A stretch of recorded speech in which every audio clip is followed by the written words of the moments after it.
asunto que se conseguirá finalmente en 1790 como consecuencia de una decisión personal del propio arzobispo que determina que se derribe el edificio del Corral de Olmo, un edificio que estaba tras el testero de la Catedral de Sevilla y que a partir de esta fecha pues queda eliminado para permitir la visión completa del edificio incluso desde su testero. Estas demoliciones tienen relación con el intento de dar preponderancia a la monumentalidad del patrimonio que se entiende como la yuxtaposición de una serie de edificios monumentales propios de una idea barroca aún de lo que es la grandeza e importancia de una ciudad. Pero queda claro que es el gran edificio artístico de la ciudad y, por tanto, pues los eruditos ilustrados que proceden a su descripción y análisis, a la descripción y análisis de la ciudad de Sevilla, pues es lógico que dediquen una gran parte de su aportación al estudio del templo catedralicio. Pons pues desarrolla el encuadre del estilo gótico dentro del devenir histórico de la arquitectura y, aunque se manifiesta evidentemente alejado de un sistema artístico no grecorromano, pues admite, sin embargo, que la fábrica gótica no es atentatoria contra la majestad y el decoro necesario en un edificio religioso. Dentro del propio seno del núcleo ilustrado local también existen algunas reflexiones sobre el arte medieval. El arquitecto Lucas Cintora, que es autor de un folleto donde defiende su intervención en el edificio de la Casa Lonja, que él transforma para adaptarlo como archivo de Indias, pues llega a comparar este edificio a través de una curiosa e interesante interpretación de la lectura de Vignola que hace que interprete como una deficiencia este edificio por no ajustarse a las normas determinadas por la tratadística de Vignola, fundamentalmente,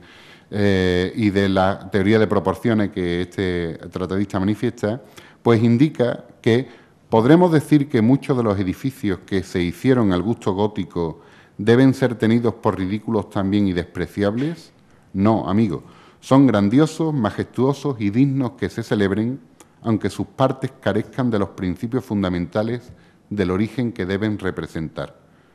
Es decir, una visión que, aunque no está lejos de la visión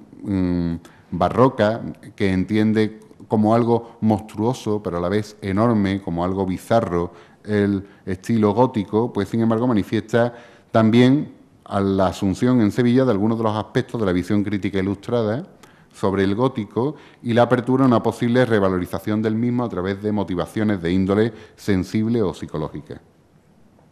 En 1804 es Seán Bermúdez quien publica su descripción artística de la Catedral de Sevilla y, aunque, por supuesto, desde el valor ideal otorgado a la arquitectura clasicista, alaba en el escrito los aspectos estructurales, la claridad y la distribución de estos edificios, tal como podemos ver en el texto que les indico en el PowerPoint. Pero además, Ceán avanzará en la perspectiva sensible de los valores artísticos del templo. En el capítulo 4, dedicado a la arquitectura gótica del edificio, tras prometer una futura vindicación del estilo en la publicación de sus noticias de los arquitectos y la arquitectura en España, señala, citando a William Chambers, que sus obras tienen cierto aire, cierta ligereza y libertad que ni los antiguos alcanzaron ni los modernos comprenden. El camino hacia la revalorización del gótico en la ciudad, por tanto, viene determinado por la profundización crítica que se realiza del mismo desde la literatura ilustrada. Se ha señalado los límites de esta reflexión del pensamiento ilustrado sobre lo gótico y sus implicaciones prácticas sobre la actividad restauradora en las catedrales del país. Solo algunos autores, como Bosarte o otros académicos del periodo fernandino, como Custodio Teodoro Moreno, siguiendo a Blondel, se mostraron favorables a la terminación de partes inconclusas de los templos catedralicios mediante la imitación del gótico, en aras a la unidad formal del conjunto. Uno de esos raros ejemplos de realizaciones prácticas siguiendo estas ideas lo constituye el inicio de la restauración en Sevilla de la portada principal de la misma que realiza Fernando Rosales a partir de un proyecto que firma en el año 1827. Aquí tenemos una imagen donde se nos manifiesta el hastial de la catedral con esa portada principal inconclusa, únicamente labrada en estilo gótico hasta la línea de impostas, y a partir de 1827 este arquitecto, Fernando Rosales, pues empleando los adornos más complicados, y cito la documentación, y correspondientes a la arquitectura de todo el edificio, pues traza una portada donde refleja las formas y los ornamentos propios del arte gótico. Si nos fijamos, vemos que verdaderamente apreciamos la dificultad de una decoración alejada del quehacer artístico de este maestro de obras, pero el proyecto se llevará a cabo finalmente en los años siguientes bajo la dirección constante del propio Rosales y finalmente será concluido por Belver en sus aspectos escultóricos ya en el último tercio del siglo. Junto a la importancia que estas intervenciones tienen como práctica del pensamiento académico más avanzado en relación a la praxis restauradora, también sobresalen como preludio de posteriores operaciones historicistas que vienen a realizarse en el edificio, fundamentalmente a partir de 1881, para la terminación de una serie de portadas y las obras del cimborrio de la Catedral de Sevilla, ya evidentemente en un estilo absolutamente historicista.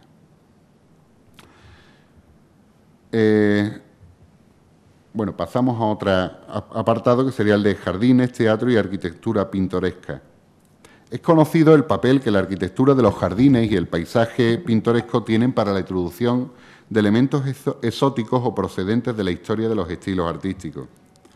En Sevilla, durante el primer tercio del siglo XIX, se construye en el interior de los reales alcázares de la ciudad el llamado jardín rústico,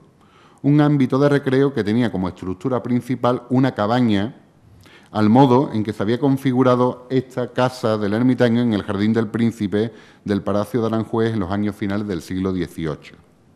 De acuerdo a una escenografía de lo pintoresco interesante, puesto que acudía a reproducir arquitectura donde primaban los aspectos bucólicos o campestres y en donde se podía evocar además el tema tan querido desde la Ilustración de la relación primitiva del hombre con la naturaleza, del cual salieron temas arquitectónicos tan interesantes como el de la cabaña primitiva.